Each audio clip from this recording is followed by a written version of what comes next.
Pues muchísimas gracias por venir en nuestra primera jornada de esclerosis múltiple. Este va a ser el acto de clausura con la charla del doctor José Meca. Y bueno, esta va a tratar de síntomas de la esclerosis múltiple, ya os lo explicará mejor él. Y bueno, pues os dejamos con él mismo. Y muchísimas gracias por estar aquí con nosotros. Muchas gracias por la presentación. Para mí es un placer estar con esta calurosa tarde de mayo. ¿Qué le iba a decir, no? 40 grados marcaba el este del coche, madre mía, este momento del coche. Pues bueno, pese a que somos muy calurosos, que quedamos fresquitos, así que estamos bien. Un privilegio estar con todos vosotros esta tarde, compartir un rato. Gracias a la asociación, como siempre, por la invitación y por la confianza. Ya se ha seguido, hablo mucho, presentamos muchos pósteres en congresos. Hablaros a vosotros es lo que más me gusta en el colegio. Es una responsabilidad bastante importante y para mí tiene mucho valor. Entonces, cuando me propusieron hablar de síntomas de la esclerosis múltiple, yo quería hablar de un tema más técnico, pues primero me asusté porque dije, madre mía, ¿cómo hablamos a pacientes de síntomas de la esclerosis múltiple si ellos son expertos en síntomas de la esclerosis múltiple? Y después pensé y dije, bueno, si ellos están pidiendo, la asociación piensa que hay que hablar de estos síntomas, quizás sea porque hay una falta de información o hay algunas lagunas, ¿no? Falta de información, yo no diría. Algunas lagunas, ¿no? Algunas cosas que no se conocen bien, sobre las que algunos tienen dudas, sobre que no saben muy bien por qué se relacionan. Bien. Y entonces me pareció interesante, lo he enfocado desde ese punto de vista. Principalmente por qué se producen algunos síntomas, desde el punto de vista fisiopatológico que llamamos nosotros, es decir, por qué una lesión en un sitio, en un lugar concreto del sistema nervioso produce unos síntomas, y luego hablaremos de síntomas en general. Y yo creo que hay donde más controversia habrá, porque ahí podríamos hacer la charla todo lo largo que quisiéramos, ¿no? Con cada uno de esos síntomas. He puesto lo más importante, os voy a contar lo más importante y a partir de ahí pues abrimos el debate que consideréis.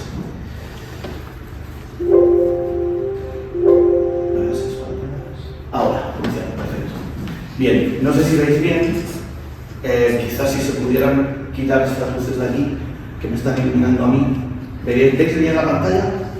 Sí. ¿Se ve bien? Sí. No sé si te lo quieres hacer. Sí, vale. Bien.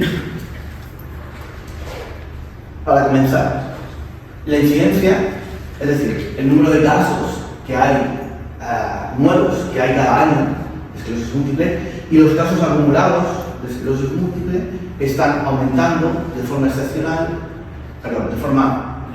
exponencial en el último año, en los últimos años. Este es datos de prevalencia de la enfermedad, de frecuencia de la enfermedad del año 2020. Si viéramos el anterior, que era 2013, veríamos como en España, la prevalencia de la enfermedad, la frecuencia de la enfermedad estaba entre 80 y 100 casos por cada 100.000 habitantes. En este último que se ha hecho, de 2020, está entre 100 y 200 casos por cada 100.000 habitantes. Pero si nos vamos a los países nórdicos, Estados Unidos, Canadá, superan con creces esa prevalencia, están por encima de los 300 casos incluso. ¿Está aumentando la incidencia, el número de casos de la enfermedad? Sí, está aumentando el número de casos de la enfermedad. ¿Pero es la única causa de que este vaya cada vez a más? No, no es la única causa. Hay dos factores que están influyendo de forma muy importante. Uno,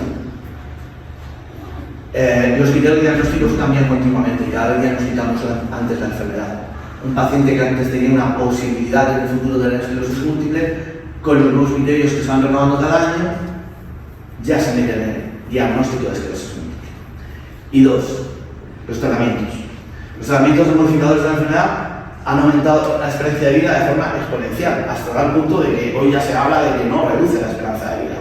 Con lo cual, evidentemente, hay más esperanza de vida, hay más pacientes. Es decir, la prevalencia está aumentando por un extremo, porque estamos aumentando los diagnósticos, porque estamos adelantando mucho los diagnósticos, y por otra parte, porque los tratamientos están aumentando muchísimo la esperanza de vida.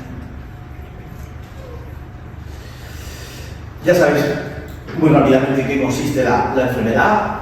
Se caracteriza por la aparición de lesiones inflamatorias esto quizás suene nuevo, lesiones inflamatorias agudas y crónicas, que son las que llamamos placas desmineralizantes, que afectan no solamente a la sustancia blanca, sino también a la sustancia gris del sistema nervioso central, tanto del cerebro como de la médula. Esto es un cerebro cortado en sección axial.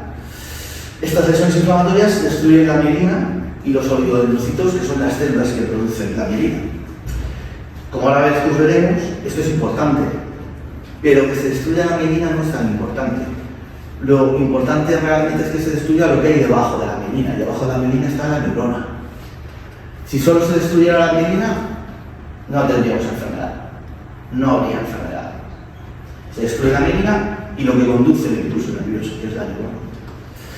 Hay algunos lugares del sistema nervioso, como el nervio óptico, ahora veremos, por las que estas lesiones inflamatorias tienen una especial predilección, y básicamente se podría generar en qué consisten los síntomas. Pues, si aparece una lesión inflamatoria en un lugar del sistema nervioso con una determinada función, la función que tiene ese área o ese lugar o esas neuronas que están a ese nivel del sistema nervioso van a perder su función. Van a perder su función de forma definitiva o de forma transitoria. De forma funcional, es decir, van a funcionar mal una temporada, o igual, si la inflamación es muy fuerte, van a acabar totalmente con la función de esas neuronas, que ese es realmente el peligro de la enfermedad. ¿Cómo se manifiesta esa inflamación que afecta a un lugar del sistema nervioso central? ¿Se manifiesta siempre? No. Algunas veces no se manifiesta, porque hay suficientes compañeras neuronas alrededor que asumen la función de las que están inflamadas. Pero si no la pueden asumir, esa inflamación se va a expresar con lo que todos conocéis como brote. El brote es un déficit neurológico debido a una inflamación en un lugar concreto del sistema nervioso. Y si ese brote es muy fuerte, pues dejará una secuela. Y luego hay esa inflamación que también se presenta en forma de placas o en forma de inflamación crónica, que no conocemos muy bien, que estamos investigando ahora, y que parece que podría estar en relación con algunos síntomas, y parece que podría estar en relación con el avance de la enfermedad. No solamente aparecen en escena los brotes debido a la inflamación aguda, sino también la inflamación crónica. Esta inflamación crónica, y os estoy hablando de cosas muy novedosas de los últimos años, esta inflamación crónica es principalmente la encargada, la culpable de que se produzca una progresión de la discapacidad. Y esta inflamación aguda, que os he contado antes, es la que cuando se produce, es la que desencadena los brotes. Por lo tanto, tenemos una inflamación aguda. Esto es un esquema de cómo evoluciona la enfermedad. Estos triangulitos que veis aquí son brotes representados por brotes. Y esa inflamación aguda sería la que produciría los brotes. Esta inflamación crónica se expresaría como un avance de la enfermedad sin brotes, tanto de forma primaria o después de una fase de brotes. Y es más, esta inflamación crónica es muy difícil de detectar.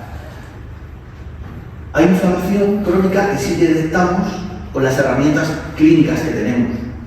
Esas herramientas clínicas son nuestra exploración, la resonancia magnética, ahora todos los biomarcadores que estamos intentando implementar en la práctica clínica, como neurofilamentos, como proteína glicofibrilar.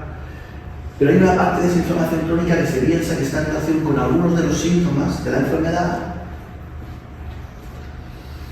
como la reducción en la capacidad para andar, la fatiga, la rigidez, el deterioro general, la afectación cognitiva, y que con las herramientas que tenemos son muy difíciles de detectar. Esta inflamación crónica necesitamos más tecnología para poder detectarla, porque sí la detectamos con las herramientas que tenemos ahora, pero la detectamos cuando ya se ha producido. Y claro, no siempre, pero una vez que se ha producido, a veces llegamos tarde. El reto para los próximos años, para la próxima década, es intentar detectar precozmente esa inflamación crónica, y que se piensa, esto es una hipótesis, se piensa que podría estar en relación, como os he dicho, no solo con el avance progresivo de la enfermedad, sino con muchos de los síntomas. ¿Y qué es esto de los síntomas? En la consulta, ¿cómo es? Pues tu resonancia está bien, Tu exploración está bien, los análisis están bien, y la contestación del paciente sí, pero yo estoy peor. Pero tu exploración, tu pierna está igual, la fuerza está igual, la sensibilidad está igual, sí, pero yo me encuentro peor.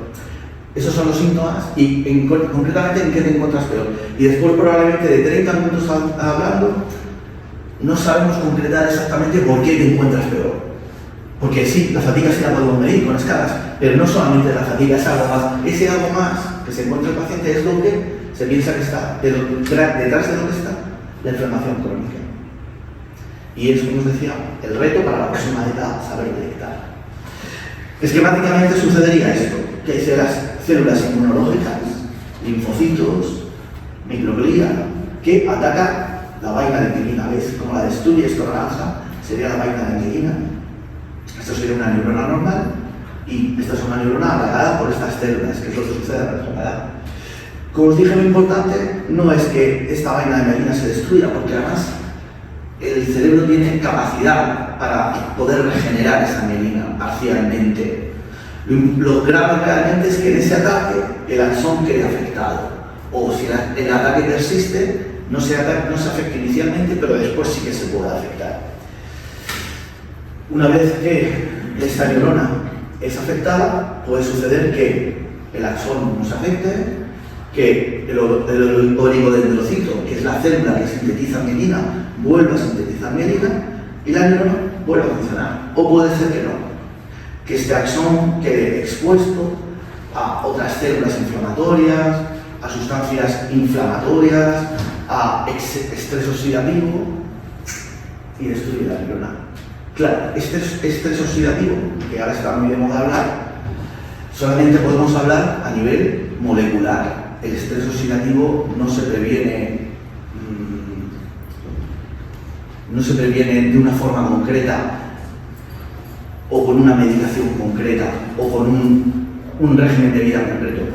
Un régimen saludable en general hace que haya menos destrucción axonal, ¿de acuerdo? Un régimen de vida, pero no un régimen de vida específico concreto o una dieta concreta. Esto científicamente no está demostrado, o por lo menos lo que nosotros consideramos que para poder implementarse de estar científicamente demostrado, que es un estudio en fase 3 con un grupo comparativo. Esto está al alcance de todos. Todo el que quiera hacer un ensayo clínico para mostrarse una dieta o lo que sea, reduce el estrés oxidativo, no tiene nada más que presentarlo a la Agencia Española del Medicamento, la gente se lo aprueba y hace su ensayo, lo demuestra, lo publica en una revista científica de alto impacto y se implementa. Es así de sencillo. Eso es lo que necesitamos nosotros. Quien quiera hacerlo puede hacerlo, está abierto a todo el mundo que quiera, pues eso, demostrar que un régimen de vida concreto o algo en concreto o un suplemento alimentario o alimenticio concreto es bueno, puede hacerlo. En general, referente al régimen de vida, se habla del régimen de vida cerebro saludable. Claro, eso es aplicable no solamente a la esclerosis múltiple, es aplicable a cualquier enfermedad neurológica, incluso en verdad es aplicable a cualquier enfermedad de cualquier tipo. Llevar una vida saludable es muy bueno, es mucho mejor que no llevar una vida saludable. Ya no llevar una vida saludable es malo, empeora la esclerosis múltiple.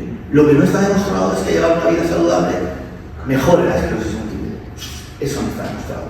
Que llevarla no saludable la empeora, seguro. Por lo tanto, hay que llevar una vida saludable, cerebro saludable, para que por lo menos sepamos que no empeora, que por lo que hacemos no empeora. Pero de ahí a decir que la mejora, hay que demostrarlo. No sé si ha quedado claro, yo creo que sí. Y vamos con los síntomas. Mirad, esto es una resonancia magnética con un corte axial también. Estos son los globos oculares y esto que veis aquí detrás, lo que se intuye, son los nervios ópticos. Un lugar predilecto por las lesiones inflamatorias para aparecer son los nervios ópticos. Y cuando se inflama el nervio óptico, cuando aparece una lesión inflamatoria en el nervio óptico, tenemos lo que se denomina una neuritis óptica o una neuropatía óptica. Esto se caracteriza por un síntoma muy importante, es la visión borrosa, como un velo, una niebla, una bruma, un cristal translúcido por un ojo.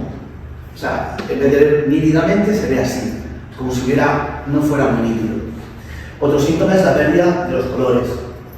Aquí se ven claramente las cabinas de color rojo, un paciente con una neuropatía óptica las vería que son de color rojo, pero menos intensa. O, como os he dicho, se pueden combinar las dos cosas, visión borrosa y discromatopsia, es decir, reducción de la intensidad del color. Normalmente esta neuritis óptica o esta neuropatía óptica muchas veces se acompaña del dolor. El dolor, exceptuando casos, evidentemente, no es el síntoma más frecuente de la esclerosis múltiple, pero algunos procesos conllevan dolor. Y hay algunos procesos que se caracterizan exclusivamente por dolor, como la veremos. Hay un lugar del cerebro que se llama tronco del encéfalo. Antiguamente se llamaba el tallo de la tira. El tronco del encéfalo reside muchas funciones de movilidad ocular, de equilibrio, y esto es lo que sucede cuando aparece aquí una lesión. Pues que se puede presentar una visión doble, que nosotros denominamos diplopia. Se puede presentar una sensación de desequilibrio y inestabilidad, o se puede incluso tener dificultad para fijar la mirada en un punto concreto por una falsa ilusión de movimiento. Las lesiones a este nivel también pueden producir uno de los síntomas más temibles que hay, que es la neuralgia del trigenio. Antes lo dije, no es el síntoma más frecuente de la esclerosis múltiple, en absoluto, no es el síntoma más frecuente. Y cuando aparece, en la mayoría de los casos se consigue controlar, aunque se necesite medicación, mucha medicación. Lo voy a expresar mejor. Aunque normalmente se suele controlar, a veces es necesario poner mucha medicación para controlarlo. Afortunadamente, como digo, no es el síntoma más frecuente y consiste en un latigazo, una sensación eléctrica muy importante, generalmente en la mandíbula, en una rama mandibular fuerte, muy intensa, de corta duración y que deja la zona muy dolorida. Y lo peor de todo es que se repite cada cierto tiempo de forma recurrente, cada minutos, horas, días, se repite. Otro de los síntomas que puede producir una lesión a nivel del tronco del encéfalo es la pérdida de sensibilidad en un lado de la cara. Es un síntoma relativamente frecuente de debut de la enfermedad. Muchos pacientes consultan, su primera consulta es una pérdida de sensibilidad facial. Y esto muchas veces en los servicios de urgencias, si no están muy familiarizados con la enfermedad o con la exploración neurológica, se interpreta como una parálisis facial. No tiene nada que ver una cosa con la otra. Una cosa es una parálisis facial y otra cosa es una pérdida de sensibilidad facial. Son cosas totalmente distintas y sugieren enfermedades totalmente distintas. Y es importante que se detecte, que se sepa distinguir estos síntomas, que es una parálisis facial, que es una pérdida de sensibilidad facial.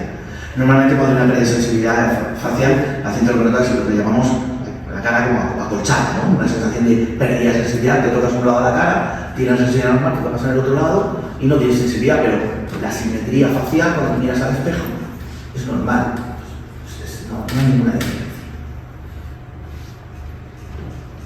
Otro punto crítico de aparición de lesiones es la médula. La médula es un lugar muy sensible, es un cordoncito de un diámetro como si juntáramos como mucho dos bolígrafos Bic y me quedo demasiado grande, 1,5, ¿de acuerdo? Es un cordoncito, pero es un cordón fundamental, forma parte del sistema nervioso y por ahí van todas las haces de fibras nerviosas que llevan las órdenes desde el cerebro a las extremidades, bueno, y al resto de órganos del cuerpo, ¿no? Y no solamente eso, no solo envía los órdenes por estas vías nerviosas, sino que recibe la sensibilidad que perciben pues, todos los órganos de los sentidos que tenemos, principalmente el táctil, pero no solamente esto, la vibración, la posición en el espacio. Por lo tanto, una lesión a nivel de la médula, puede afectar a las dos cosas, a la sensibilidad y a la movilidad, principalmente. También puede producir otros síntomas, estos los más importantes. ¿Y cómo se expresa esta inflamación? Pues pérdida de sensibilidad en las extremidades superiores o inferiores, a nivel distal, manos, pies, entumecimiento, hormigueo, sensación de que uno lleva una escayola, de que no puede controlar muy bien hacia dónde dirige el pie, hacia dónde lo lleva. Igual con las manos, síntomas muy parecidos son, evidentemente, pues en las manos tratarían pues, la manipulación de objetos, la escritura.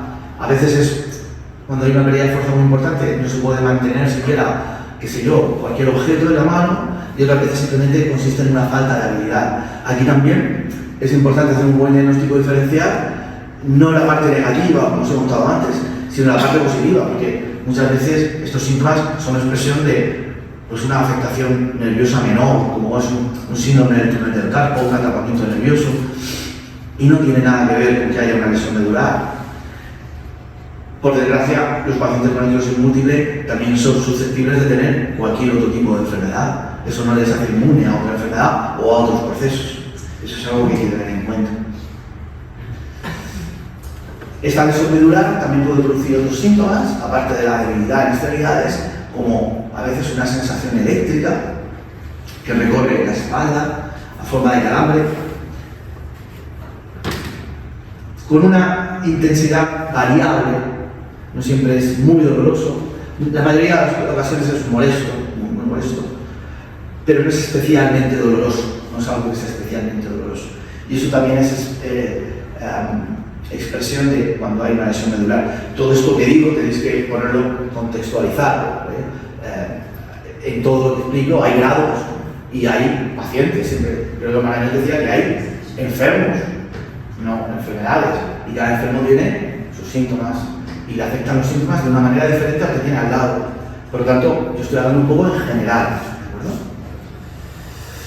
Y otro problema que implica la presencia de una lesión medular es la disfunción urinaria. La disfunción urinaria y la disfunción sexual. Es otro de los problemas.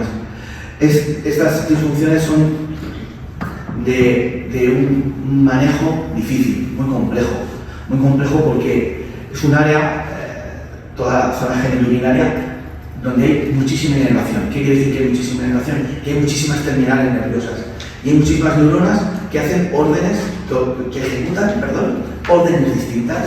Contrae, relaja, ahora relaja un poco más ahí, ahora contra el esfínter. En el momento que ese equilibrio se rompe, pues los síntomas aparecen. Aunque la lesión no sea muy grande, casi siempre aparece la urgencia, la necesidad imperiosa de hacer pipí corriendo porque no te haces encima, la sensación de que te haces encima sin darte cuenta, el que a veces se confunde con síntomas de afectación de la próstata, que se corta el chorro de la orina, cuesta mucho trabajo iniciar la micción.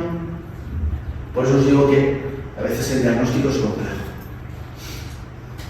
Bien, y he querido hacer un apartado para hablar de los pseudobrotes. Además, hoy que hace mucho calor, es un día muy indicado para hablar de los pseudobrotes.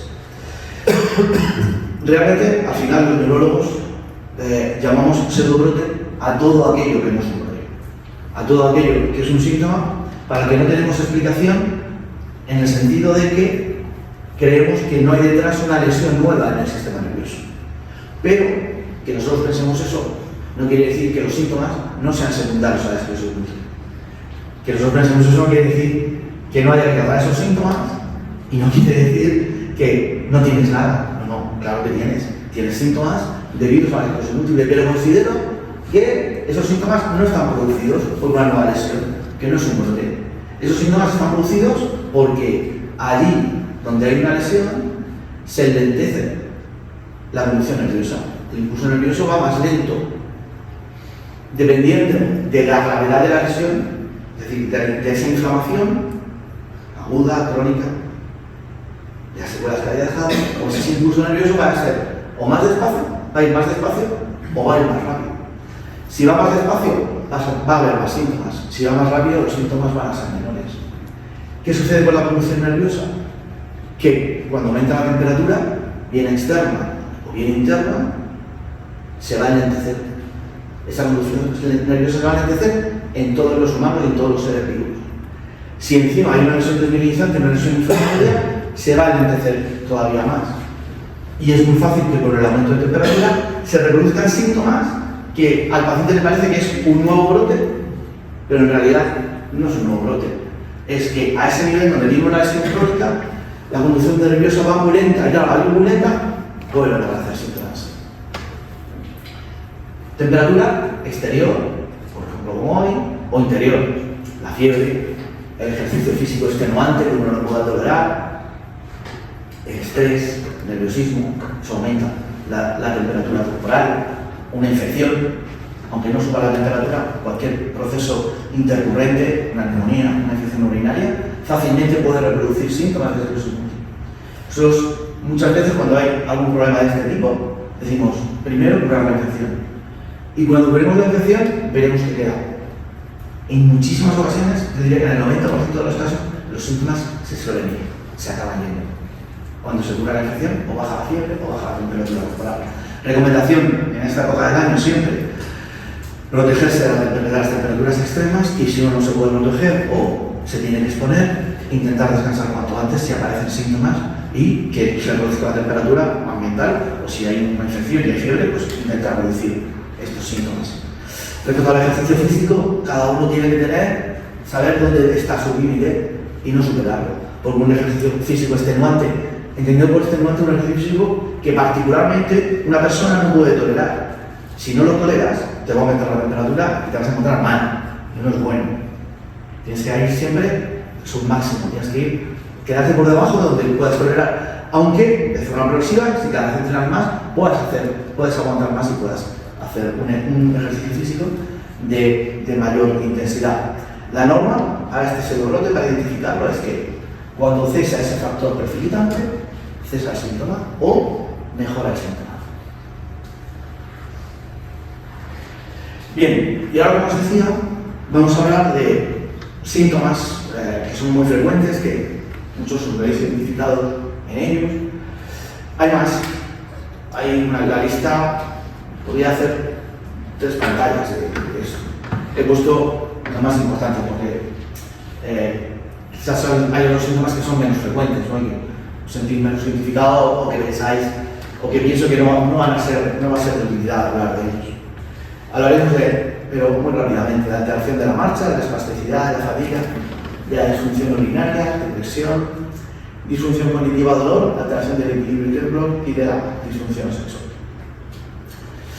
Bien, esta alteración de la marcha, es decir, la dificultad para andar, traducido a Román Paladino, puede afectar a muchos pacientes, hasta el 75% en mayor o en menor grado.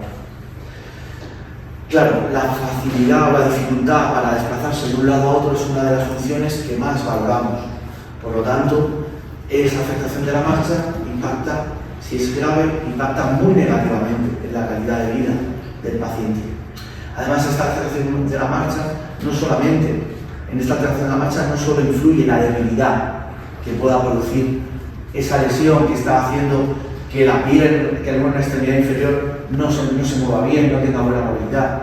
También influye la fatiga, la alteración de la sensibilidad, si hay rigidez, si hay espasticidad, si hay una alteración en la coordinación, que los neurólogos llamamos ataxia, si hay pérdida de equilibrio. La marcha puede estar afectada por muchos factores, no solamente por la debilidad que haya en un grupo muscular o en varios grupos musculares. Cuando hablamos de espasticidad, estamos hablando de rigidez muscular, son sinónimos. Sobre la espasticidad la definimos como la oposición que encuentra el explorador, en este caso nosotros, a la movilización pasiva de una extremidad. Autoexplorarse sobre la espasticidad es muy difícil, porque es muy difícil que uno voluntariamente deje relajada una extremidad y que intente movilizar pasivamente esa extremidad para ver si hay espasticidad o no. Esto generalmente lo ha de hacer un explorador con el paciente relajado, es la única forma de ver si realmente hay espasticidad. En mayor o menor medida, el 60% lo van a presentar, el 60% de los pacientes lo van a presentar en algún momento de la evolución. Hay una espasticidad que es mala, que es la espasticidad que duele, la espasticidad que impide andar, pero hay veces que hay bastante debilidad y ese punto de rigidez, sobre todo en las extremidades inferiores, si no duele, no es tan malo, porque hace de contrapeso a la debilidad. Esa rigidez muchas veces, gracias a esa, a que se puede mantener una bipedestación, se puede desplazar de un lugar a otro, y de hecho muchas veces nosotros cuando intentamos tratar una espasticidad que es dolorosa con fármacos, nos encontramos con más debilidad. Claro, si ponemos un relajante muscular, debilitamos el músculo más, y si el músculo está débil, aumenta. O sea, si si la debilidad que produce la reducción en la espasticidad implica un aumento de debilidad y aumenta la debilidad que por sí ya tiene el músculo, pues entonces se va a perder la función. Muchas veces tenemos que suspender tratamiento o hay que buscar un punto de equilibrio, ¿verdad? La espasticidad va a aumentar habitualmente con el aumento de temperatura, con la fiebre o también con el dolor. Cuando hay un dolor del tipo que sea, por cualquier motivo, muchas veces la resiliencia aumenta. ¿Qué sucede? Que a veces no se da la suficiente importancia a ese dolor y el paciente solamente percibe que hay rigidez. Y la solución no está en tratar esa espasticidad, sino tratar lo que le está produciendo, que es el dolor. Siempre lo que voy a intentar es, en la anamnesis, que es como nosotros llamamos a la entrevista médica, intentar contar todos los síntomas que el paciente piensa que puedan estar en relación con lo que le está sucediendo. Luego, el médico, el neurólogo, pues ha de interrogar también, ¿no?, acerca de todos estos síntomas. La fatiga probablemente es uno de los síntomas más frecuentes de la esclerosis múltiple. Está presente desde el principio de la enfermedad en muchísimos pacientes. Va más allá del cansancio, va más allá del me canso. Es una sensación de falta de energía física, y no solamente física, sino mental. Y muchas veces, como muchos de estos síntomas, interfiere más, limita más la vida del paciente que la propia debilidad o pérdida de sensibilidad o neuralgia del trigémino o parte de esos síntomas que hemos hablado que están en relación con la inflamación aguda. Puede ser debido a esclerosis múltiples, un síntoma muy frecuente, o puede ser secundaria a otros síntomas de la esclerosis múltiple, como la alteración del sueño, problemas de sueño por espasmos musculares. Se relaciona mucho con la depresión, normalmente van juntos, la depresión y la fatiga van juntos. Esto no quiere decir que todo el que tenga fatiga está deprimido, no es eso. Es que generalmente quien tiene depresión ve aumentado la intensidad de su fatiga. Y a veces puede ser un efecto secundario. Algunos tratamientos modificadores de la enfermedad, como por ejemplo los interferones, no a todos los pacientes, a algunos pacientes les aumenta la fatiga. Y hay que tenerlo en cuenta. Y también algunos tratamientos, por ejemplo, para el dolor, para la neuralgia del trigémino, pueden producir aumento de la fatiga. Por lo tanto, cuando hay una fatiga que no es esperada, no es esperable o no es esperada o no estaba presente desde el principio o ha empeorado, son las cosas que tenemos que analizar. Si está sucediendo algo que pueda estar empeorando. Algo que pueda ser solucionable. Reducir una dosis de un fármaco, cambiar un fármaco modificador de la enfermedad, cambiar un interferón por otro tratamiento. De los tratamientos que hay para la enfermedad que produzcan fatiga realmente solamente se ha relacionado a los interferones. El resto de los tratamientos, más allá de lo que pueda notar cada uno particularmente, en general no se han reportado, no se han relacionado con el aumento de fatiga. La disfunción urinaria también es frecuente, en mayor o menor grado, también puede afectar al 70 o 80% de los pacientes a lo largo de la enfermedad. Todos estos porcentajes, todo esto está extraído de la bibliografía, pero hay que tomarlo con precaución, ¿de acuerdo? Si vosotros leéis estudios epidemiológicos, depende de quién hace ese estudio epidemiológico y qué considera disfunción urinaria o lo que hemos hablado de espasticidad o fatiga, en función de cómo lo define, pues va a tener una mayor o una menor frecuencia. Si yo, un ejemplo tonto, si yo defino fatiga como, eso se hace por escalas, pues en una escala de 1 al 10, el paciente que puntúa un 2 ya tiene fatiga, claro, tengo un 80% de pacientes que tienen fatiga. Si yo defino la presencia de fatiga como a partir de 5, entonces solamente el 50% de los pacientes tendrán fatiga. ¿De acuerdo? Por tanto, depende mucho del diseño de los estudios o del investigador cómo ha hecho su estudio para poder saber si poder interpretar mejor esos datos. Como decía antes, la disfunción urinaria tiene una gran repercusión en la calidad de vida del paciente. Los síntomas más frecuentes son aumento de la frecuencia y urgencia, incontinencia y retención urinaria. Hay que identificar esta afectación e intentar hacer un tratamiento sintomático. La ansiedad y la depresión también son muy frecuentes. Hay que evaluar aspectos médicos que puedan estar relacionados con la aparición de la enfermedad o con algunos tratamientos que también pueden favorecer la aparición de depresión. Volvemos a los interferones. Probablemente los interferones, como fueron los primeros tratamientos que tuvimos para la esclerosis múltiple, pues son los que más conocemos. Los conocemos desde hace 25 años. Por lo tanto, sabemos muchísimo de ellos, lo bueno y lo malo. Quizá dentro de 25 años sepamos más cosas de los tratamientos que estamos utilizando hoy día. En general, la ansiedad o la afectación del estado de ánimo puede ser tratada muchas veces con cualquier otra persona, independientemente de que tenga o no tenga esclerosis múltiple, puede ser tratada por el médico de cabecera. Poner un inhibidor de la recaptación de serotonina moderno está al alcance de todo el mundo y es muy tremendamente efectivo. Nosotros también lo utilizamos en la consulta cuando un paciente pensamos que es candidato, lo utilizamos, también recomendamos apoyo psicológico, pero cuando realmente hay una depresión, hay síntomas de una depresión profunda, esto debe tratarlo el psiquiatra, ¿de acuerdo? Que es el especialista.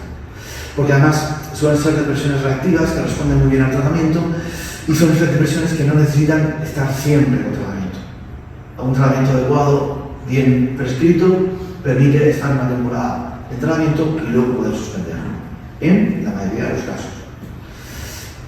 La afectación cognitiva aparece entre el 40 y el 60% de los pacientes. Como os he dicho, depende mucho de cómo defina yo afectación cognitiva. Si defino afectación cognitiva como es que iba a decir una cosa y no me viene la palabra, y al rato me viene, vale, pues si yo defino cómo es la afectación cognitiva, todos tenemos afectación cognitiva.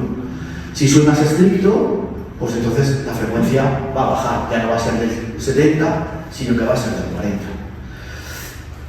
Sin duda, cuando aparece, influye en la calidad de vida de los pacientes.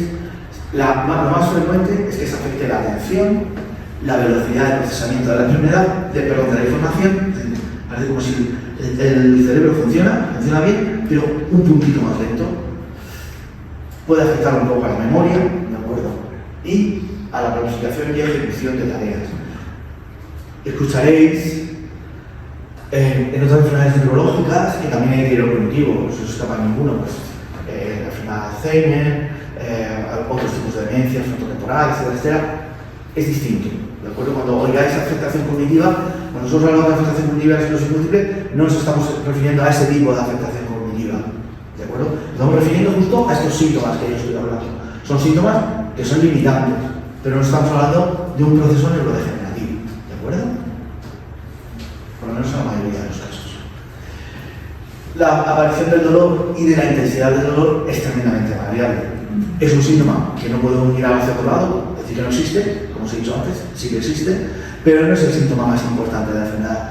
Si un paciente tiene un dolor concreto específico, pues habrá que actuar sobre él, habrá que buscar la causa, habrá que buscar a otros especialistas, unidades de dolor, etcétera, que puedan actuar concretamente sobre ese grupo nervioso o esa alteración en ese grupo de nervios que está desencadenando el dolor. La mayoría de ellos los podemos controlar afortunadamente en la consulta. Como os he dicho, a veces aparece dolor asociado a la neuropatía óptica, a veces hay un dolor musculoesquelético, pero es porque el paciente a veces adopta posturas viciadas, derivado de la discapacidad o derivado de la debilidad, dolor tipo de electricidad, como os he hablado de la neuralgia del trigémino, o esta sensación eléctrica que recorre la espalda, y a veces cuando hay mucha espasticidad y mucha rigidez, claro, esa rigidez y esa espasticidad puede producir dolor. En ese caso hay que tratarla de forma enérgica para que no afecte a la calidad de vida del paciente. Nosotros a la alteración del equilibrio los neurólogos la denominamos ataxia. Y muchas veces la ataxia, esta alteración del equilibrio, se acompaña también de temblor. La parte del encéfalo que suele estar afectada cuando aparece esto es el cerebelo o bien el tronco del encéfalo, más frecuentemente el cerebelo. Como veis, los porcentajes casi siempre, el 80% tienen los síntomas. Yo supongo lo que aparece en la bibliografía, pero evidentemente no afecta a todo el mundo. El temblor y la alteración del equilibrio no tiene un tratamiento específico. Se trata como se trata el temblor y se trata la falta de equilibrio en otras enfermedades neurológicas. de forma sintomática médica. Y la disfunción sexual pues, puede aparecer también en un elevado porcentaje de pacientes, también afecta a la calidad de vida, muchas veces va acompañada de la afectación o de la disfunción urinaria y, muy importante también, a veces hay que descartar que esté producido por fármacos que estemos utilizando para algún síntoma.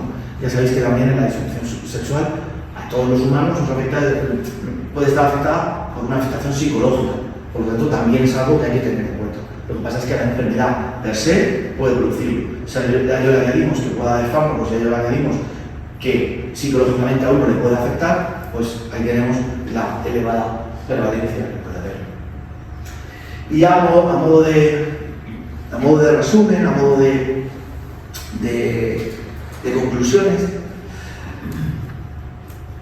tratamientos específicos para síntomas concretos tenemos dos, es decir, tratamientos que en un ensayo clínico hayan demostrado que mejoran esos síntomas tenemos dos. Los naxilimores para la espasticidad y la famotidina para la alteración en la mente. Lo que pasa es que lo que sucede es que no todos los pacientes son candidatos a este tipo de tratamiento.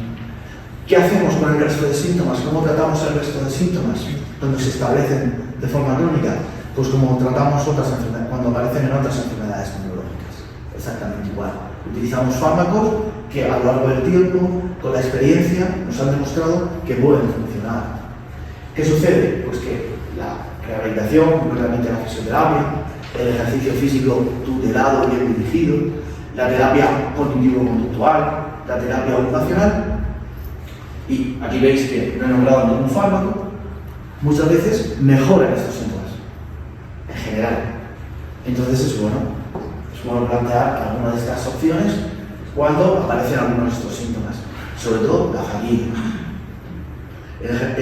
Aunque parece una contradicción, el ejercicio físico es una de las herramientas más importantes que tenemos para luchar contra la fatiga.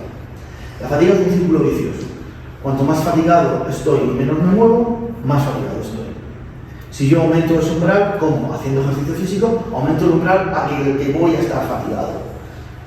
Pero ¿cómo me pides que haga ejercicio físico si estoy muy fatigado? Hay que hacer ese esfuerzo y hay que hacer ejercicio físico. Porque luego, en tu día a día, vas a estar menos fatigado. Como norma general. ¿De acuerdo? Lógicamente, siempre, cuando establezcamos un tratamiento para un síntoma, tenemos que establecer el balance beneficio-riesgo.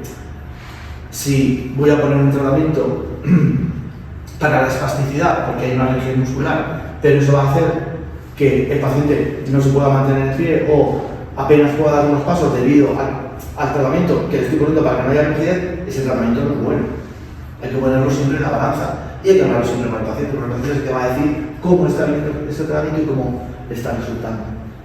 Siempre lo ideal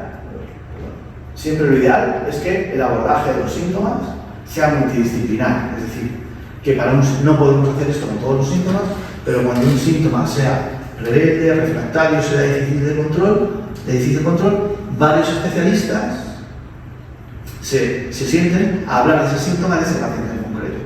Si hay una infección urinaria que es muy rebelde al tratamiento y se acompaña de una disfunción urinaria, lo ideal es que para esa paciente en concreto se sienten el neurólogo, neurólogo barra y infectólogo o infectóloga. ¿Vale? Eso es lo ideal. Porque para ese paciente en concreto van a poder encontrar la mejor solución. Eso es lo que denominamos un abordaje multidisciplinar y es lo que estamos, ya lo tenemos implementado, ha sido una lucha durante muchos años, pero afortunadamente ya lo tenemos implementado en nuestro hospital. Y lo que os he dicho al principio, muchas veces los síntomas que no son directamente, no están relacionados con un brote, es decir, que puede producir una pérdida de sensibilidad, una pérdida de fuerza. Muchas veces los síntomas que hemos descrito, fatiga, elasticidad, disfunción urinaria, son más limitantes que lo que es la discapacidad que produce la enfermedad. Y es lo que os decía al principio. Se piensa que todos estos síntomas que pueden afectar mucho más a la calidad de vida, están relacionados con un tipo de inflamación que todavía no estamos identificando, no podemos identificar muy bien en la práctica clínica, que en ensayos clínicos, que en investigaciones, pues estudios de TEC, etcétera, sí que está bien identificada, hay células que se activan donde no se tienen que activar, pero esto ahora mismo, como os decía, no está bien documentado y es una hipótesis de investigación y de trabajo. Y creo que esta era una última diapositiva. Sí, ya está. Nada más, muchas gracias.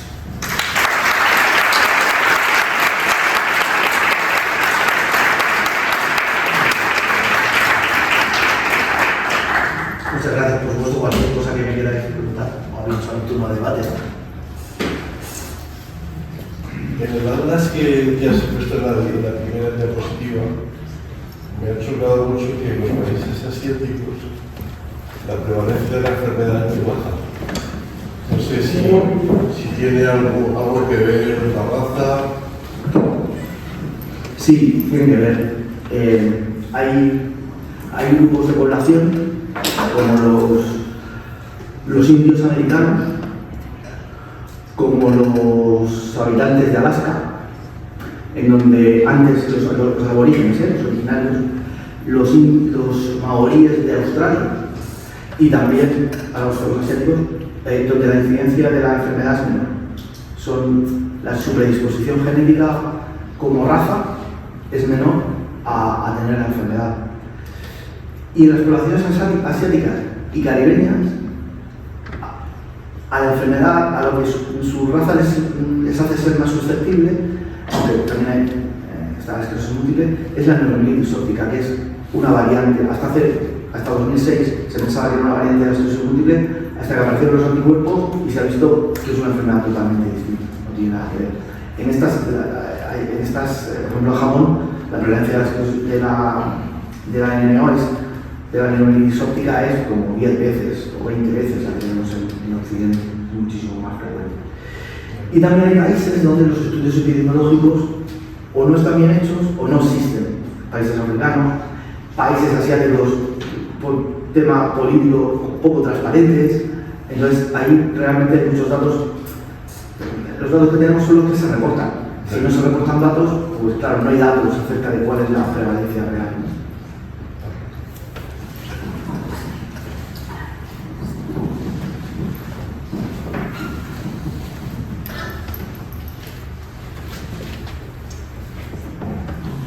Hola, buenas tardes. Muchas gracias por la exposición, me ha encantado. Yo tengo 3 preguntas. La primera es si un paciente debuta con neuritis óptica y empieza con el tratamiento precoz, en caso de padecer un nuevo brote, ¿tendría preferencia otra vez por el medio óptico? Esta es una. Otra es si una persona debuta joven, con 30 o 40 años, ¿durante cuánto tiempo antes ha estado, en teoría, pues no sé cómo explicarlo, incubando la enfermedad? ¿Se podría presentar si llegaba? Y después, si en una familia hay un miembro, una hija con esclerosis múltiple, los hermanos, hermanas, ¿tienen posibilidades o más incidencia, más posibilidad de tenerla? Gracias. Bien, pues empiezo por el final. El riesgo familiar. Los familiares de primer grado tienen un pequeño riesgo más que la población general de presentar, así en líneas generales, de presentar la enfermedad. Concretamente es alrededor del 3%, es decir, tiene un 3% más de riesgo la población general que tenerlo, o si miramos desde otro punto de vista, tienen un 97% de los familiares directos, un 95% de posibilidades de no presentar la enfermedad. Sí, es verdad que el riesgo está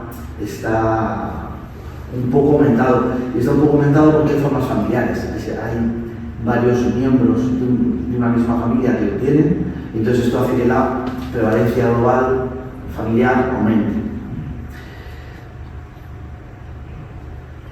Y enlazo la tercera con la segunda. Muchos familiares preguntan: ¿es necesario hacer alguna prueba para saber si pues, mi hermano tiene esclerosis múltiple, mi padre tiene esclerosis múltiple o mi madre? ¿Me debe hacer alguna prueba, una exploración para saber si yo también tengo esta enfermedad? O directamente, ¿me debe hacer una resonancia magnética? Que es lo que diagnosticamos, es la prueba más importante para diagnosticar. Hoy día la respuesta es no. Hoy día la respuesta es no. Yo, en que enlazado con la segunda pregunta, Porque, claro, los criterios diagnósticos ya han cambiado, no se han publicado todavía. Se tenían que haber publicado en 2023, en 2024 otros se publicaron, esperemos que se publiquen en 2025.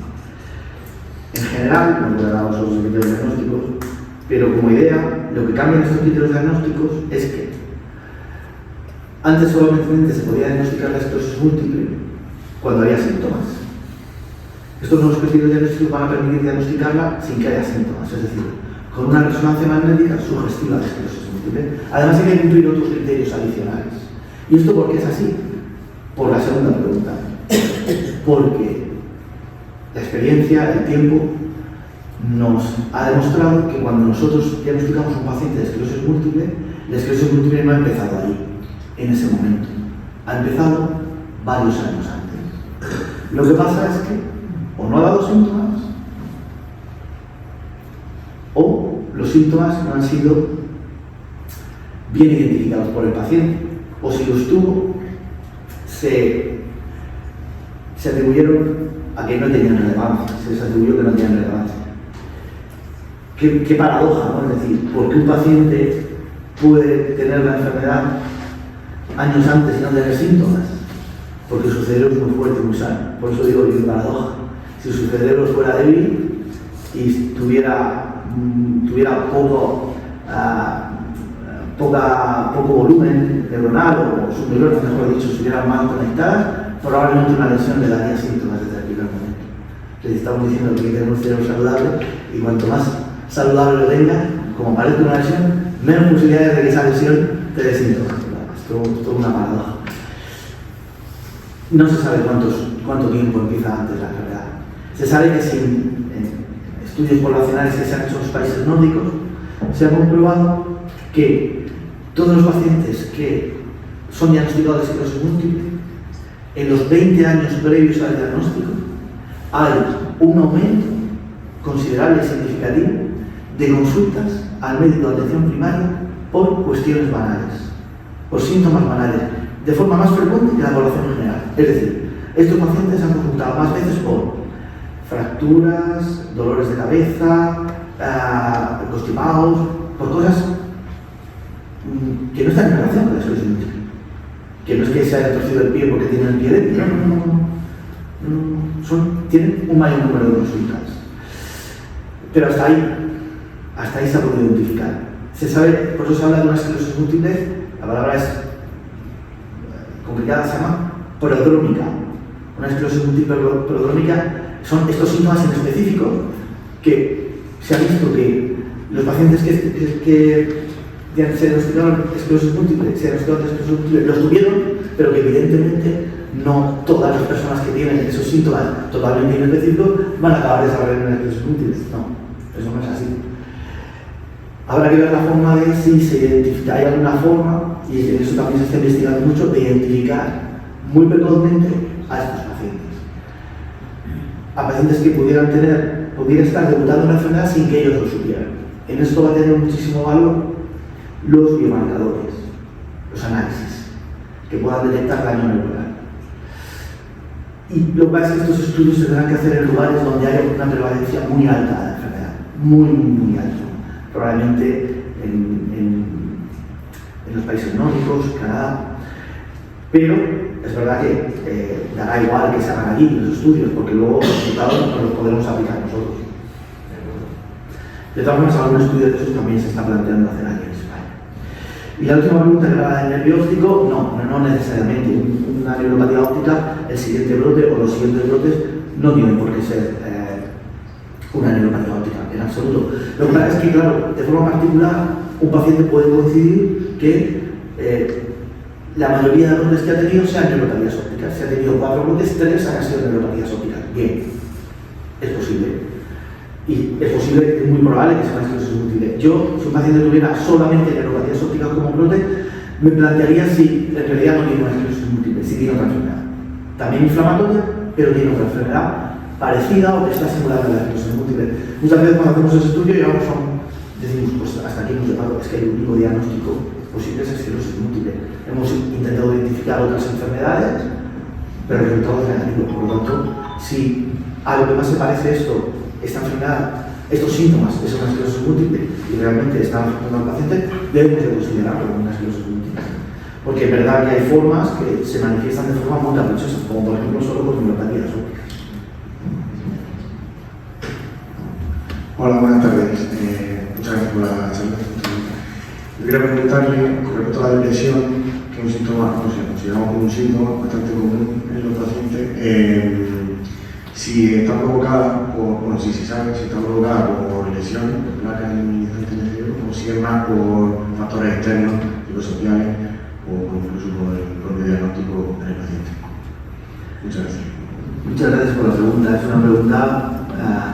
En mayo de 2024, en la revista Múltiple Esclerosis, el editorial era este. Había 2 artículos con 2 investigadores de tremendo prestigio, uno defendiendo una cosa y otro defendiendo otra. Y los 2 tenían razón. Todos los argumentos a favor que presentaban cada uno con posturas totalmente encontradas. Uno defendiendo que era debido a las placas desmineralizantes y otro que no tenía ninguna relación, simplemente era por el hecho de un paciente que estaba diagnosticado y tenía ánimo bajo por culpa de estar diagnosticado, la verdad. Todos los argumentos eran totalmente lógicos.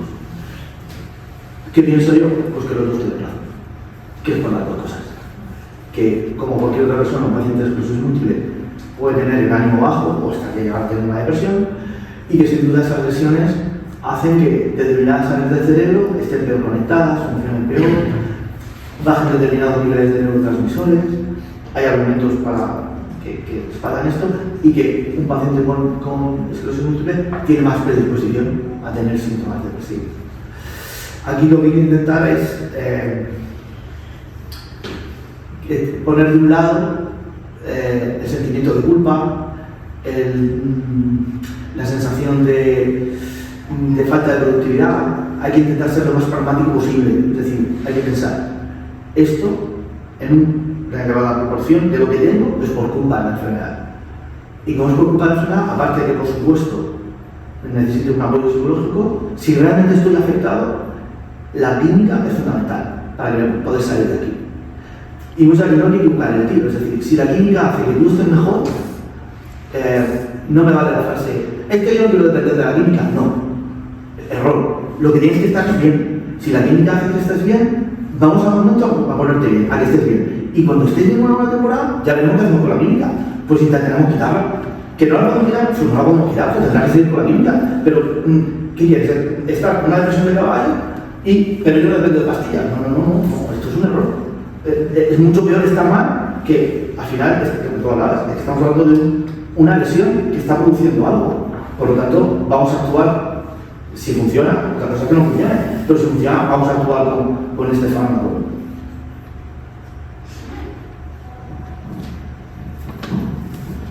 Hola, buenas tardes. Yo soy paciente de esclerosis múltiple, me lo diagnosticaron hace 3 o 4 meses y empecé con los calambres, se me dormían las piernas, he perdido sensibilidad en las piernas, en la marcha, tengo todos los síntomas que han dicho ustedes. La pregunta, yo vengo, primero está ingresado del hospital, no quería perder esta reunión por nada del mundo y he perdido hasta el hospital. Porque tengo, no se sabe, desde hace tiempo, desde hace 2 meses tengo tinnitus. Y claro, es un dolor muy fuerte que me entra por aquí y me viene para abajo, pero me llega a convulsionar y a perder prácticamente el conocimiento. Ahí estoy en la unidad, mi doctor es Javier Valero, y me hicieron la prueba, me diagnosticaron trastorno paroxístico, no epiléptico, que pensaban que era EPS, no es epilepsia, y de ahí, pues, hace 2 días empecé a tener otra vez ese tipo de ataque, que me dan, me pongo rígido, pierdo el control, y empieza por el sonido, que el sonido me hace, lo que dentro me hace un vacío, me hace paf. Yo lo tengo 24/7, el pitido. Me hace, cuando me hace el vacío, el agudo se intensifica y ahí es donde pierdo, pues usted me puede dar un poco de luz porque que es lo que, aparte de todo lo que conlleva la esclerosis, para mí, digamos que despierta a las 4 de la mañana, el sonido, ya, muchas gracias.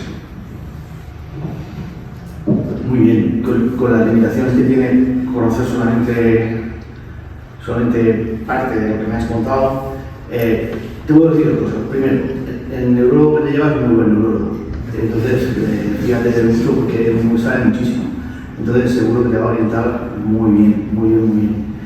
Y segundo, hay síntomas que muchas veces son inexplicables, o mejor dicho, no que son inexplicables.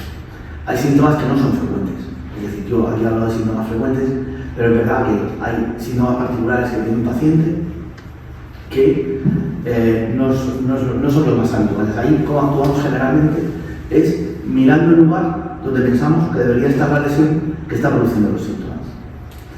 Si encontramos una lesión ahí, ya está. Esta es la lesión que está produciendo. Habrá que tratar, pues como tratamos nosotros las lesiones, o cortico de salud muy alta, o bueno. Bien. Si no hay una lesión, muchas veces se trata de un problema funcional, es decir, hay algunas neuronas que están funcionando mal. Bien porque un grupo de neuronas está funcionando mal, o bien porque las neuronas que hay alrededor están haciendo que esas neuronas funcionen mal. Hay veces que hablamos de trastornos funcionales, es decir, el impacto del diagnóstico de enfermedad es de tal intensidad y influye tanto, cambia tanto y el número de enfermedades es tan feo y las perspectivas futuras se ven, creo que no descubro nada nuevo a todos los que estáis aquí, se ven totalmente cortadas, se ven interrumpidas, solamente por el hecho de oír esa palabra y oír ese diagnóstico. Esto hace que, y esos son los trastornos funcionales, que algunas neuronas, algunos grupos de neuronas empiezan a funcionar mal y produzcan síntomas que no se correlacionan con la lesión de la esclerosis múltiple. Y eso es lo que hay que estudiar. Eso requiere de un abordaje multidisciplinar. ¿Es un síntoma de la esclerosis múltiple? Sí. ¿Es por lesiones de esclerosis múltiple? No. Me he ido muy lejos, ¿no? O sea, he tirado del hilo y he dado por hecho que no hay ninguna lesión que esté produciendo estos síntomas.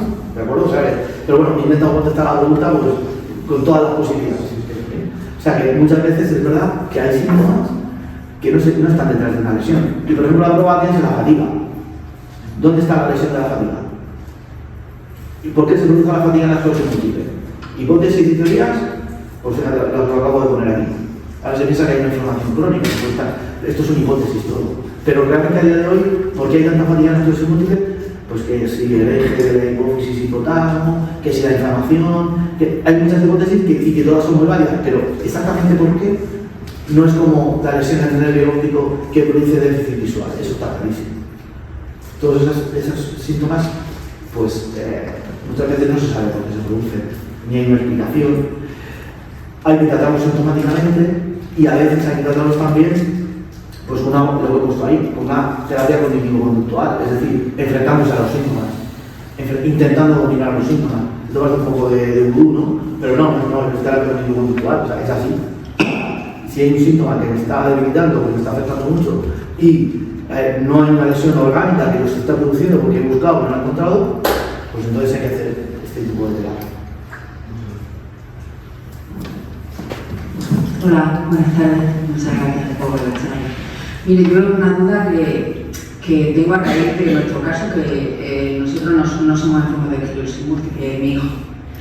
Y en su momento, cuando tuvo el proceso diagnóstico y tal, empezó con un brote de neuritis óptica, pues nosotros lo que vivimos por distintas circunstancias anteriores, que no voy a relatar para no enrollarme, digamos, todo apuntaba que podría ser una de las posibilidades de lo que le estaba pasando. Pero a nivel oftalmológico no tenía síntomas, o sea, alteraciones que vieran. El caso es que no, a pesar de que todo apuntaba a eso y estábamos pendientes de otras revisiones posteriores por esa posible enfermedad, no nos derivaban. Al final, el diagnóstico llegó a través de que nos derivó un familiar que tenemos sanitario. Luego además conozco a gente de mi alrededor, lo típico, resulta que te pasa esto y empiezas a hablar y resulta que conoces gente que no sabía que tenía la enfermedad. Y además, por ejemplo, el neurólogo que lo trata, que es Gabriel Valero, pues dentro de darnos la mala noticia en su día, pues nos animó a que era muy buena y había tenido un diagnóstico muy precoz, porque mi hijo tiene 15 años. Pero aún así a mí me llama la atención por qué es tan difícil. A ver, sé que hay muchos síntomas inespecíficos, que como la fatiga o así, no a todo el mundo que presente fatiga van a hacer un estudio a ver si tiene esclerosis múltiple, pero en este caso y en otros que yo conozco, incluso antes de ayer que estuve en la otra charla, cosas que relataron los pacientes que estuvieron hablando, ¿por qué hace tan difícil que otros especialistas te deriven para descartar si te pasa eso? Porque luego hay gente que llega con secuelas invalidantes. No en mi caso, o en nuestro caso, afortunadamente, pero a mí me llama la atención. Es una pregunta muy interesante. Yo creo que muchas veces, no voy a decir así claramente, muchas veces es por desconocimiento.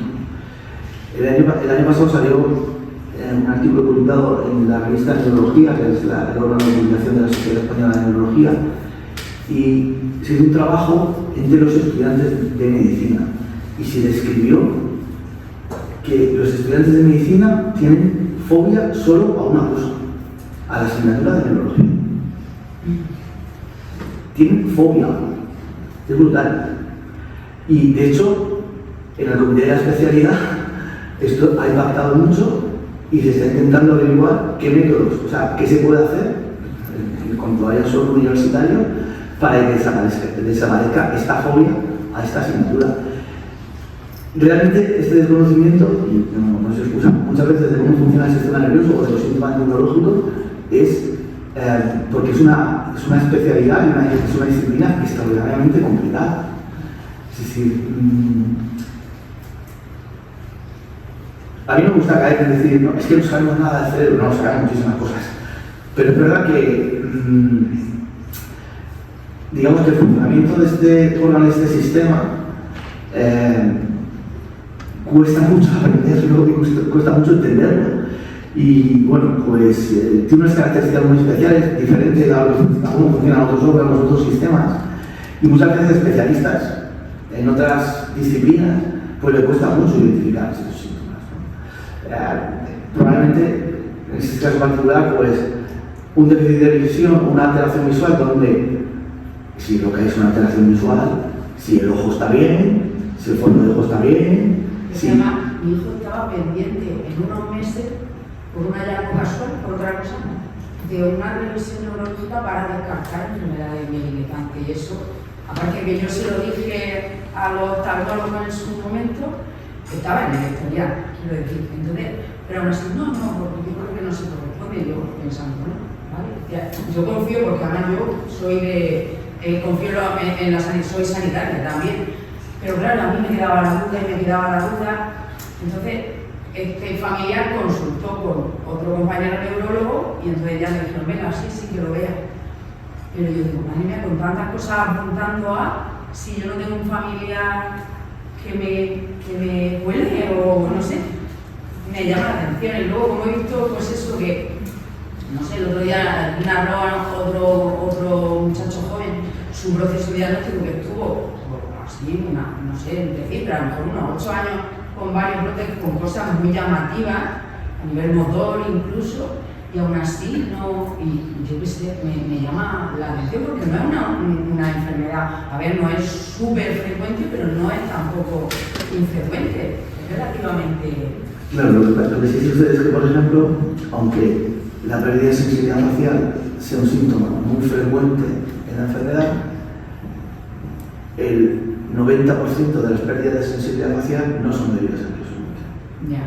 Claro, es que son, por eso esa es la inespecificidad de los síntomas y ese es el reto del diagnóstico. Y ahí es donde se pincha en que un paciente esté haciendo un peregrinaje por diferentes especialistas, como ya has dicho, hasta años, hasta que llega al neurólogo y el neurólogo identifica que esto puede ser debido a esta enfermedad o que hay un proceso neurológico subyacente, ¿no? Porque inicialmente la aproximación del neurólogo no es esto va a ser una esclerosis múltiple, no, esto parece una enfermedad neurológica, vamos a ver qué enfermedad neurológica es. Claro, esa es la aproximación inicial. Y muchas veces lo que sucede es eso, es una falta de conocimiento de síntomas en relación con la enfermedad o de síntomas neurológicos. Ahí las actitudes son dos. Como esto no me suena bien y no sé, y no estoy seguro, derivo y que lo veo.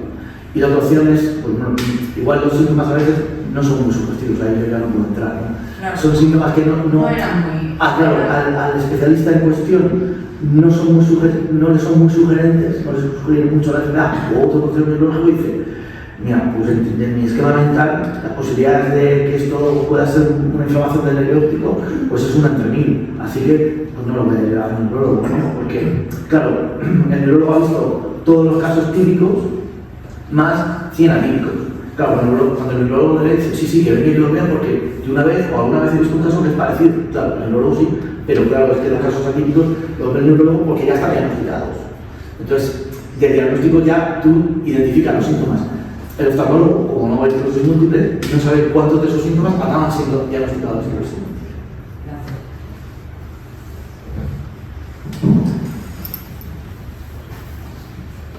¿Alguna pregunta más?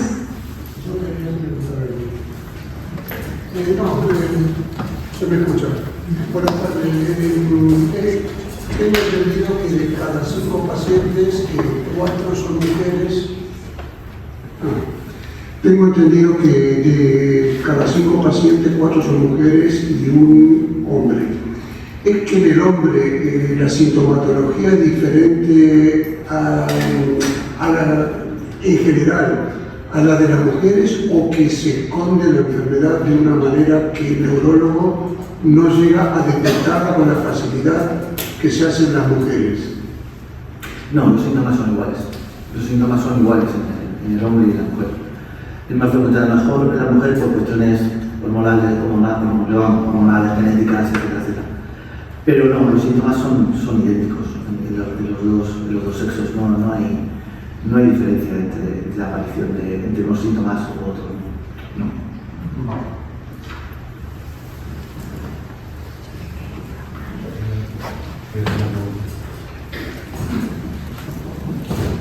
Buenas tardes. La esclerosis múltiple es igual que mielitis. La mielitis puede ser una manifestación de la esclerosis múltiple.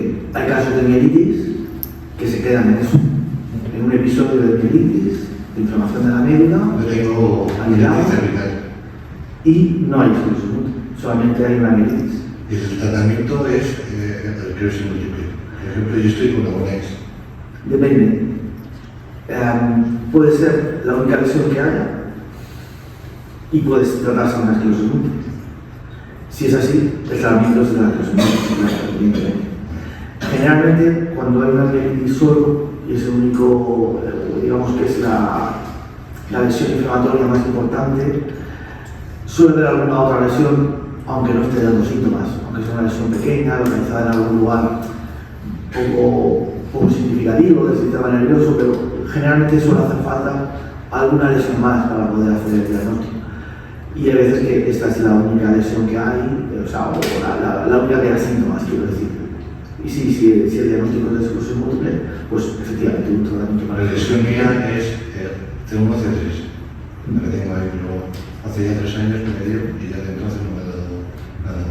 Tengo ansiedad, pero yo creo que también es porque tengo miedo. Es decir, siempre noto cosas raras en el cuello muchas veces y ya genero, o sea, ya pienso que me va a dar el brote y genero ansiedad. Duermo poco y...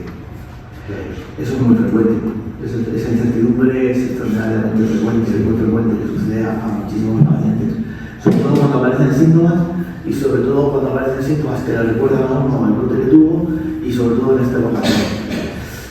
Ahí hay que intentar, pues si la ansiedad es muy fuerte, intentar poner un tratamiento para esa ansiedad, porque esa ansiedad puede repercutir negativamente y puede, ya no en la enfermedad, sino en la vida de uno, ¿no? en su calidad de vida, en su día a día. Entonces, si realmente está interfiriendo, yo creo que ahí hay que intentar poner ese tratamiento y el apoyo psicológico también es muy importante, ¿no? en este sentido.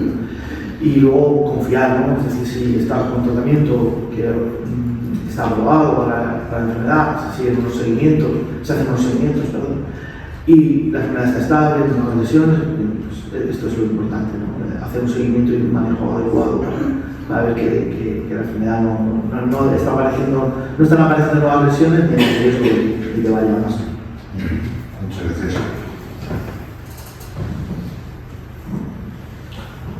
Hola, buenas tardes.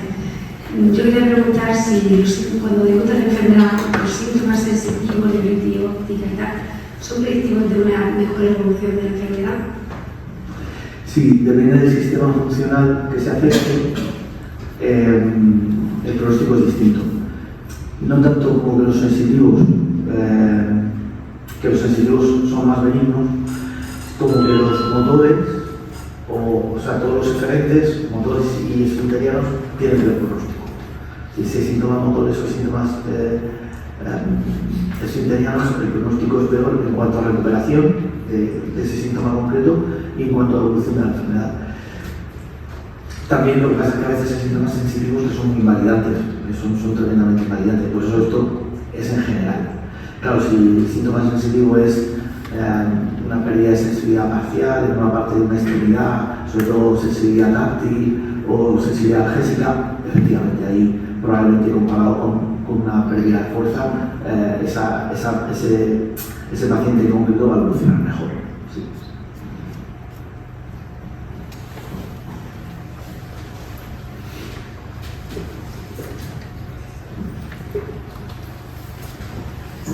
Buenas tardes y muchas gracias por la charla.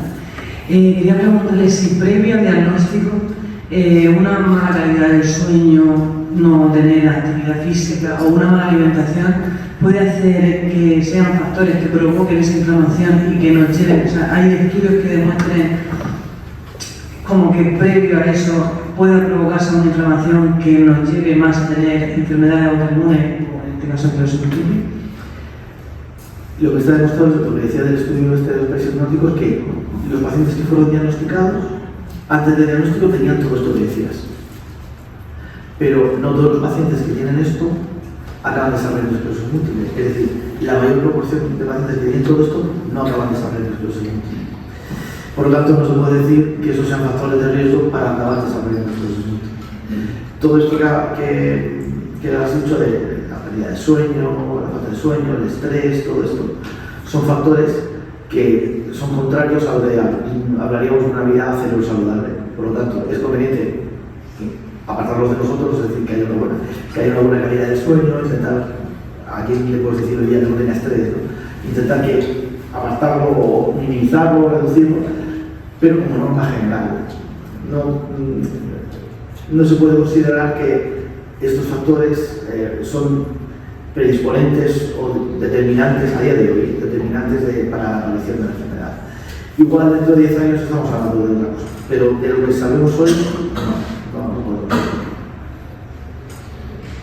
Pues nada, ya para terminar yo quería decir, agradecer la intervención que ha tenido usted y sobre todo también que no quiero que se le quede el tintero al doctor Gabriel Valero, que es, sí que es verdad que cuando lo ha dicho usted, yo me he quedado ahí digo sí.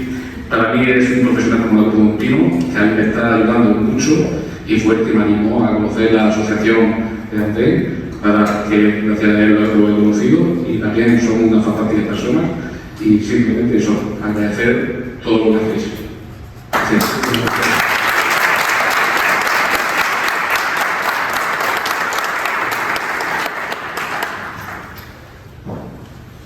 Buenas tardes, tengo una pregunta. A ver, al tener una enfermedad inmunitaria, estaba predispuesto a tener otra. Pero ¿hay alguna manera de prevenir seguir teniendo más autoinmunitaria? Como sin prevenir. Sí, esto es cierto. Tener una enfermedad inmune, las enfermedades inmunes o disinmunes o de origen inmunológico se agrupan. Es decir, tener una enfermedad inmunológica el riesgo para tener otra enfermedad inmunológica. En nuestro medio lo más frecuente en la esclerosis múltiple es la enfermedad autoinmune de tiroides. Esa es la más frecuente. Tener una tercera ya es más complicado, es decir, ahí baja muchísimo la frecuencia. Tener una cuarta cada vez es todavía más, la frecuencia baja todavía más. Y la respuesta es no se conoce nada que pueda hacer que haya menos riesgo. Sí que eso se piensa que hay un componente, ahí sí que hay un componente genético importante y que eso predispone a una persona a tener una disregulación.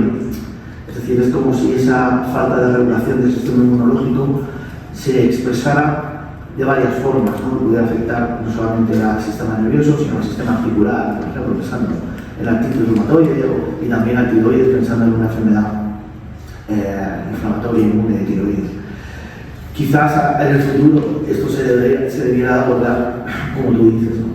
Nos falta todavía mucha información, nos faltan muchos datos, pero quizás sí, quizás haya en estos pacientes que tienen varias enfermedades haya un ancestro inmunológico en su propio sistema inmunológico, un ancestro común, una alteración común que pueda estar favoreciendo las cosas, ¿no?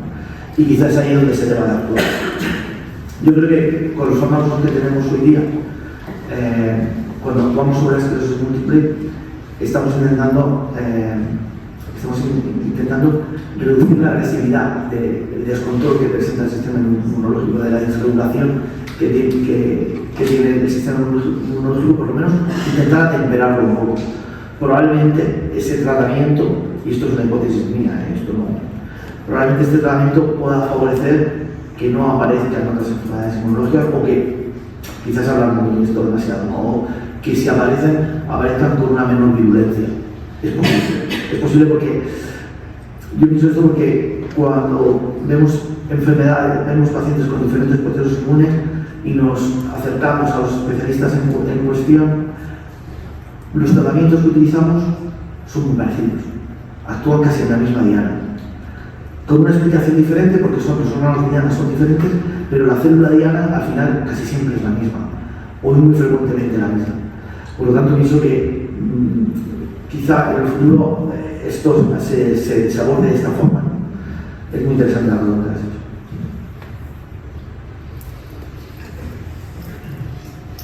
La pregunta era si había más riesgo. No, si se puede prevenir. No. Mira, una forma que digamos, hace mucho, no sé, sometidos a un examen de algo para no seguir preparando una enfermedad. Hombre, vuelvo otra vez soy un poco recurrente, pero vuelvo otra vez al tema de la vida de los saludables. El estrés, el nerviosismo, toda la falta de sueño, el hacer que el cerebro funcione mal, pues no va a favorecer que una cosa vaya bien. Probablemente se influya negativamente. Y si influye negativamente, puede haber una mayor susceptibilidad a tener otro proceso inmune, ¿no? Esto sí que es verdad. O el ánimo bajo, etcétera, etcétera. Entonces quizás sean factores que, controlándolos, no podamos prevenir que aparezca esa segunda enfermedad inmune, pero si no lo controlamos, igual sí lo favorecemos. Con lo cual, quizá la contestación de la pregunta sea eso. Vamos a intentar actuar sobre todos esos factores para intentar que la cosa no vaya mal, no vaya peor. Lo que no sabemos es si lo conseguiremos, ¿no? Porque si no lo hacemos, entonces igual sí que seguro que va mal. Respecto al deterioro cognitivo, ¿te han probado que el ejercicio es neuroprotector de verdad en este campo o es una cosa también que está ahí? Es una hipótesis de trabajo. Es una hipótesis, efectivamente. Y ahí no hay nada probado. Que durante el ejercicio físico se liberan factores neuroprotectores, se liberan factores neurotróficos, se liberan neuroendorfinas, que son beneficiosos para el sistema nervioso. Eso sí que está demostrado. Ahora, que eso tenga una expresión clínica, es decir, que eso implique que un paciente se pueda beneficiar o que su grado de afectación sea menor, eso no está demostrado todavía. No está demostrado. Lo que pasa es que, claro, malo no es muy bueno. Por lo tanto, perjudicar o perjudicar, incluso puede hacer que encuentres mejor, pero adelante. No hay una evidencia científica, nosotros lo recomendamos porque pensamos que es bueno, pero no tenemos una evidencia científica de que esto sea determinante, ¿no? Que prevenga concretamente de esto de la formación.